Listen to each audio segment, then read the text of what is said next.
Sir ನಮಸ್ತೆ, ನಾನು ಪಲ್ಲವಿ ಮಾತಾಡ್ತಿರೋದು ಬಾಸ್ ಟಿವಿಯಿಂದ. ಈಗ ಸರ್ಕಾರದ ಹೊಸ ಆದೇಶದ ಬಗ್ಗೆ ನಿಮ್ಮ ಅಭಿಪ್ರಾಯ ಏನು ಹೇಳ್ತೀರಾ ಸರ್ ಹಿಜಾಬ್ ಬಗ್ಗೆ?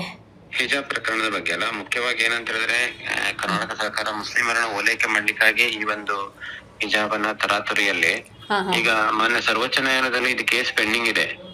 ಆ ಕೇಸ್ ಕ್ಲೋಸ್ ಆಗಿಲ್ಲ. ಕ್ಲೋಸ್ ಆಗುವ ಮೊದಲೇ ಸರ್ವೋಚ್ಚ ನ್ಯಾಯಾಲಯದ ಹಿಜಾಬ್ ಪ್ರಕರಣ ತೀರ್ಪು ಬರುವ ಮೊದಲೇ ಇವರು ತರಾತುರಿಯಲ್ಲಿ ಏನಂತ ಹೇಳಿದ್ರೆ ಈ ಹಿಜಾಬ್ಗೆ ಅವಕಾಶ ಕೊಟ್ಟಿರುವಂತದ್ದು ನ್ಯಾಯಾಂಗ ನಿಂದನೆ ಪ್ರಕರಣ ಇದೆ. ಮತ್ತೆ ಮುಸ್ಲಿಮರನ್ನು ಓಲೈಕೆಗಾಗಿ ಮಾಡ್ತಾ ಇರುವಂತದ್ದು, ಇದು ಪ್ಯೂರ್ಲಿ ಮುಸ್ಲಿಮರನ್ನು ಓಲೈಕೆಗಾಗಿ. 16ನೇ ತಾರೀಕಿಗೆ ಮುಸಲ್ಮಾನರು ಒಂದು ದೊಡ್ಡ ಸಮಾವೇಶವನ್ನ ಬೆಂಗಳೂರಿನಲ್ಲಿ ಆಯೋಜನೆ ಮಾಡಿದ್ದಾರೆ. ಆ ಸಮಾವೇಶಕ್ಕಿಂತ ಮೊದಲು ಅವರಿಗೆ ನಾವು ಮುಸ್ಲಿಮರು ಪರವಾಗಿದ್ದೇವೆ ಅಂತೇಳಿ ಸರ್ಕಾರಕ್ಕೆ ತೋರಿಸಬೇಕಾಗಿದೆ. ಎರಡನೇದೇನಂತ ಹೇಳಿದ್ರೆ, ಈಗ ದಾವಣಗೆರೆ ಚುನಾವಣೆಯಲ್ಲಿ ಏನಂತ ಹೇಳಿದ್ರೆ ಮುಸ್ಲಿಂ ಮುಖಂಡರಿಗೆ ಟಿಕೆಟ್ ಕೊಟ್ಟಿಲ್ಲ ಅಂದ್ರೆ ಅವರೆಲ್ಲ ಬೇಸರ ಮಾಡ್ಕೊಂಡಿದ್ದಾರೆ.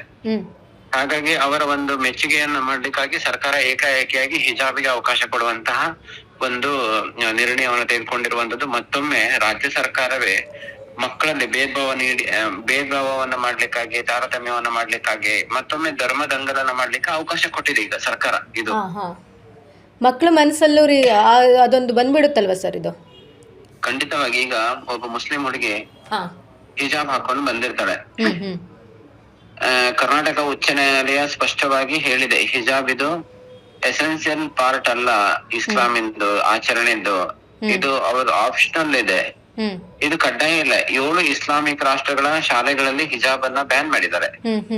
ಒಮ್ಮೆ ಹಿಜಾಬ್ ಈ ಎಸೆನ್ಷಿಯಲ್ ಪಾರ್ಟ್ ಆದ್ರೆ ಇಸ್ಲಾಮಿಕ್ ರಾಷ್ಟ್ರಗಳ ಹಿಜಾಬ್ ಅನ್ನ ಶಾಲೆಯಲ್ಲಿ ಯಾಕೆ ಬ್ಯಾನ್ ಮಾಡ್ತಿದ್ರು? ಹೌದು.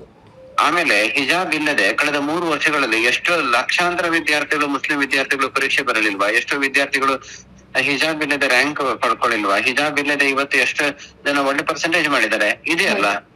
ಸರ್ಕಾರ ಏನಂತ ಹೇಳಿದ್ರೆ ಮುಸ್ಲಿಮರನ್ನ ನಾವು ನಿಮ್ ಪರವಾಗಿದ್ದೇವೆ ಅಂತೇಳಿ ತೋರ್ಸ್ಲಿಕ್ಕಾಗಿ ಇದನ್ನ ಮಕ್ಕಳಲ್ಲಿ ಒಂದು ಅವರ ಶೈಕ್ಷಣಿಕ ಭವಿಷ್ಯವನ್ನ ಹಾಳು ಮಾಡ್ಬೇಕು, ಮಕ್ಕಳ ವಿದ್ಯಾಭ್ಯಾಸಕ್ಕೆ ಅಂತ ತಮ್ಮ ರಾಜಕೀಯ ಬೇಳೆ ಬೇಯಿಸ್ಕೊಳ್ಬೇಕು. ಇದಕ್ಕೋಸ್ಕರ ಸರ್ಕಾರ ಮಾಡ್ತಾ ಇರುವಂತದ್ದು. ಇದು ಅತ್ಯಂತ ಖಂಡನೀಯ, ಒಂದು ನೀಚ ಮಟ್ಟದ ರಾಜಕಾರಣ ಮಾಡ್ತಾ ಇದೆ.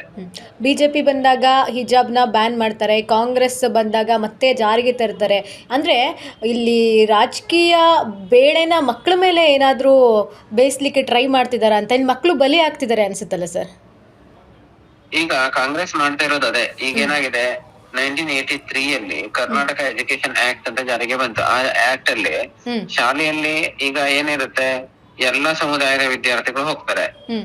ಶ್ರೀಮಂತರು ಹೋಗ್ತಾರೆ, ಬಡವರು ಹೋಗ್ತಾರೆ. ಆ ಶಾಲೆಯಲ್ಲಿ ಈಗ ಶ್ರೀಮಂತರು ಹೋದಾಗ ಅವನು ಶ್ರೀಮಂತಿಕೆಯಿಂದ ಬಟ್ಟೆ ಹಾಕೊಂಡ್ ಬರ್ತಾನೆ ಅವನಿಗೆ. ಅವಾಗ ಏನಾಗುತ್ತೆ, ಬಡವನಿಗೆ ಅದು ಆಗುದಿಲ್ಲ. ಆ ಬಡ ವಿದ್ಯಾರ್ಥಿಗಳಲ್ಲಿ ಏನ್ ಬರುತ್ತೆ, ಅವನು ದೊಡ್ಡವನು, ಈ ತರ ಭೇದ ಭಾವ ಬರುತ್ತೆ. ಅದು ಬರಬಾರ್ದು ಅಂತೇಳಿ ಈಗ ಆ ಒಂದು ಯೂನಿಫಾರ್ಮ್ ಅನ್ನ ಜಾರಿಗೆ ತಂದ್ರು. ಶಾಲಾ ಜೀವನದಲ್ಲಿ ಎಲ್ಲಾ ವಿದ್ಯಾರ್ಥಿಗಳು ಸಮಾನರು, ನಾವೆಲ್ಲ ಒಂದೇ ಕುಟುಂಬದ ಮಕ್ಕಳು, ನಾವೆಲ್ಲ ಭಾರತೀಯರು, ನಾವೆಲ್ಲ ಒಂದೇ ಅಂತೇಳಿ ಬರ್ಬೇಕಂತೇಳಿ ಆ ಒಂದು ಯೂನಿಫಾರ್ಮ್ ತಂದಿದ್ದು. ಅದನ್ನೇ ಉಚ್ಚ ನ್ಯಾಯಾಲಯ ಹೇಳಿದೆ.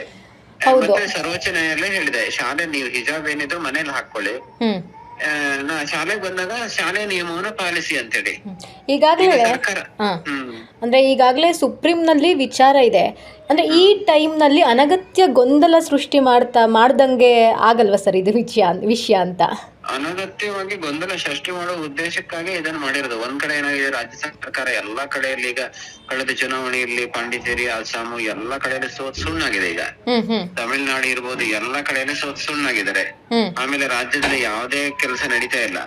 ಆಮೇಲೆ ಈಗ GBA ಇಲೆಕ್ಷನ್ ಬರ್ತಾ ಇದೆ. GBA ಗ್ರೇಟರ್ ಬೆಂಗಳೂರು ಅಥಾರಿಟಿದು ಪ್ರಾಧಿಕಾರದ ಇಲೆಕ್ಷನ್ ಬರ್ತಾ ಇದೆ. ಹಾಗಾಗಿ ನಾವು ಮುಸ್ಲಿಮರು ಪರವಾಗಿದ್ದಾರೆ, ಮುಸ್ಲಿಮರು ನಮ್ಮನ್ನು ಬಿಟ್ಟು ಹೋಗ್ಬಾರ್ದು ಅಂತೇಳಿ ಅವರನ್ನು ಓಲೈಸ್ಲಿಕ್ಕಾಗಿ ಇದೆಲ್ಲ ನಾಟಕ ನಡೀತಾ ಇದೆ ಅಷ್ಟೇ.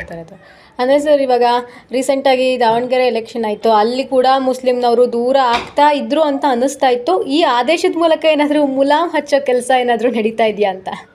ಅದೇ ಮಾಡ್ತಾ ಇರುವಂತದ್ದು. ಮುಸ್ಲಿಂ ಮುಖಂಡರು ಹೇಳಿದ್ದಾರೆ, ಜಮೀರ್ ಅಹಮದ್ ಖಾನ್ ಹೇಳಿದ್ದಾರೆ, ನೋಡಿ ಕಾಂಗ್ರೆಸ್ ಸರ್ಕಾರ ತಂದಿರೋದೇ ಮುಸ್ಲಿಮರು, ಹಾಗಾಗಿ ನಾವ್ ಹೇಳ್ದಂಗೆ ಕೇಳ್ಬೇಕಂತೇಳಿ. ಮುಸ್ಲಿಂ ಸಮುದಾಯಕ್ಕೆ ಸರ್ಕಾರ ಶರಣರ್ ಆಗಿದೆ. ಸರ್ಕಾರದ ನೀತಿ ಹೇಗಿದೆ ಅಂತ ಹೇಳಿದ್ರೆ ಮುಸ್ಲಿಮರಿಗೋಸ್ಕರ, ಮುಸ್ಲಿಮರಿಗಾಗಿ ನಡೆಸಲ್ಪಡುವ ಸರ್ಕಾರವೇ ಕರ್ನಾಟಕ ಕಾಂಗ್ರೆಸ್ ಸರ್ಕಾರ ಆಗಿದೆ. ಈಗ ಒಂದ್ ಕಡೆಯಲ್ಲಿ 8,000 ಕೋಟಿಯನ್ನ ಪ್ರತಿ ಬಜೆಟ್ ಅಲ್ಲಿ 5,000 ಕೋಟಿಯನ್ನ ಮುಸ್ಲಿಂ ಸಮುದಾಯಕ್ಕೆ ಕೊಡ್ತಾರೆ. ಮೊನ್ನೆ 600 ಕೋಟಿಯನ್ನ ಕೊಟ್ಟು, ಮತ್ತೊಂದ್ ಕಡೆ ಪೊಲೀಸ್ ಸ್ಟೇಷನ್ ಗೆ ಬೆಂಕಿ ಹಾಕಿದ್ದು, ದಂಗೆ ಮಾಡಿದ್ದು, ಇವ್ರದ್ದು ಕೇಸ್ ಎಲ್ಲ ವಾಪಸ್ ತಗೊಳ್ತಿದ್ದಾರೆ. ಈಗ ರೈತರ ಜಮೀನನ್ನು ಸಹ ಮೊನ್ನೆ ವಕ್ಫ್ ಬೋರ್ಡಿಗೆಲ್ಲ ಬರೆದ್ರು. ಟೆಂಪಲ್ ಜಮೀನೆಲ್ಲ ವಕ್ಫ್ ಬೋರ್ಡ್ ಹೆಸರಲ್ಲಿ ಬರೆದು ಈಗ ಏನ್ ಮಾಡ್ತಿದ್ದಾರೆ, ಈಗ ಹಿಜಾಬ್ ಅನ್ನ ಅವಕಾಶ ಕೊಟ್ಟಿದ್ದಾರೆ. ಒಂದ್ ರೀತಿಯಲ್ಲಿ ಅವರನ್ನ ಓಲೈಕೆ ಮಾಡ್ಲಿಕ್ಕಾಗಿ, ಅವರನ್ನ ತೃಪ್ತಿ ಮಾಡ್ಲಿಕ್ಕಾಗಿ, ಆ ಸಮುದಾಯಕ್ಕೋಸ್ಕರವಾಗಿ ಸರ್ಕಾರ ಇದ್ದಂಗೆ ಕೆಲಸ ಮಾಡ್ತಾ ಇದೆ. ಲೈಕ್ ಇದೇ ತರ ಮುಂದುವರಿತಾ ಹೋದ್ರೆ ನಮ್ಗಳ ಕತೆ ಏನಾಗಬಹುದು ಅಂತ. ಇದೇ ತರ ಮುಂದುವರೆದ್ರೆ ಬೆಂಗಾಳದಲ್ಲಿ ಯಾವ ತರ ಸಿಚುವೇಶನ್ ಆಯ್ತಲ್ಲ, ಅಲ್ಲೆಲ್ಲ ಹಿಂದೂಗಳು ಸೇರಿ ಈ ತರ ಓಲೈಕೆ ಮಾಡುವವರನ್ನ ಅಧಿಕಾರದಿಂದ ಕೆಳಗಿಡ್ತಾರೆ. ಇದೇ ತರ ಸರ್ಕಾರ ಮುಂದುವರೆದ್ರೆ ಭವಿಷ್ಯದಲ್ಲಿ ಬೆಂಗಾಳದ ಮಮತಾ ಬ್ಯಾನರ್ಜಿಗೆ ಯಾವ ಸ್ಥಿತಿ ಆಯ್ತು, ಕರ್ನಾಟಕದ ಮೊನ್ನೆ ಸಿದ್ದರಾಮಯ್ಯ ಅವರಿಗೂ ಇದೇ ಸ್ಥಿತಿ ಆಗುವ ದಿನಗಳು ದೂರ ಇಲ್ಲ ಅಷ್ಟೇ. ಸರ್, ಮುಂದಿನ ದಿನಗಳಲ್ಲಿ ಈ ಒಂದು ವಿಷಯಕ್ಕೆ ಸಂಬಂಧಪಟ್ಟಂತೆ ಯಾವ ರೀತಿ ಬೆಳವಣಿಗೆ ಆಗಬಹುದು ಅಂತ ನಿಮಗೆ ಅನ್ಸುತ್ತೆ? ಅಂದ್ರೆ ಸುಪ್ರೀಂ ಅಲ್ಲಿ ಈಗಾಗಲೇ ಇದೆ. ಇದು ಏನಂತ ಹೇಳಿದ್ರೆ, ಸುಪ್ರೀಂ ಕೋರ್ಟ್ ಅಲ್ಲಿ ಈ ಕೇಸ್ ಪೆಂಡಿಂಗ್ ಇದೆ. ಸುಪ್ರೀಂ ಕೋರ್ಟ್ ಅಲ್ಲಿ ಪೆಂಡಿಂಗ್ ಇರುವಾಗ ಆ ಪ್ರಕರಣ ಕೇಸ್ ನಡಿಬೇಕಾದ್ರೆ ಇವ್ರು ಈ ತರ ಆದೇಶವನ್ನು ಹೊರಡಿಸುವಂತದ್ದು ಕಂಟೆಂಪ್ಟ್ ಆಫ್ ಕೋರ್ಟ್ ಇದೆ. ನಾಳೆ ಯಾರಾದ್ರೂ ಕೋರ್ಟ್ ಅಲ್ಲಿ ಹೋಗಿ ಪ್ರಶ್ನೆಯನ್ನು ಮಾಡಿದ್ರೆ ಸರ್ಕಾರದ ಈ ಆದೇಶವನ್ನು ರದ್ದು ಮಾಡ್ತಾರೆ. ಇವಾಗ ಏನಂತ ಇವರಿಗೆ ಅದಕ್ಕೆ ಅರ್ಥನೇ ಇಲ್ಲ. ಒಟ್ಟಾರೆ ಏನಂದ್ರೆ ಮುಸ್ಲಿಮರು ಓಲೈಕೆ ಮಾಡ್ಬೇಕು, ಆ ತರ ಒಂದು ನಾಟಕ ಮಾಡುವಂತದ್ದು ಇಷ್ಟೇ. ಇದಕ್ಕೆ ಯಾವ ಅರ್ಥವೂ ಇಲ್ಲ. Sir, thank you so much ಮಾತಾಡಿದ್ದಕ್ಕೆ. Thank you sir. ಲೇಟೆಸ್ಟ್ ಹಾಗೂ ಇಂಟ್ರೆಸ್ಟಿಂಗ್ ಸುದ್ದಿಗಳಿಗಾಗಿ ಬಾಸ್ ಟಿವಿ ಕನ್ನಡ ಚಾನೆಲ್ನ ಸಬ್ಸ್ಕ್ರೈಬ್ ಮಾಡಿ. ಹಾಗೆಯೇ ಬೆಲ್ ಐಕಾನ್ ಪ್ರೆಸ್ ಮಾಡಿ. ಇದರ ಜೊತೆಗೆ ಫೇಸ್ಬುಕ್, ಇನ್ಸ್ಟಾಗ್ರಾಮ್, ಎಕ್ಸ್ ನಲ್ಲೂ ಮಿಸ್ ಮಾಡದೆ ಫಾಲೋ ಮಾಡಿ.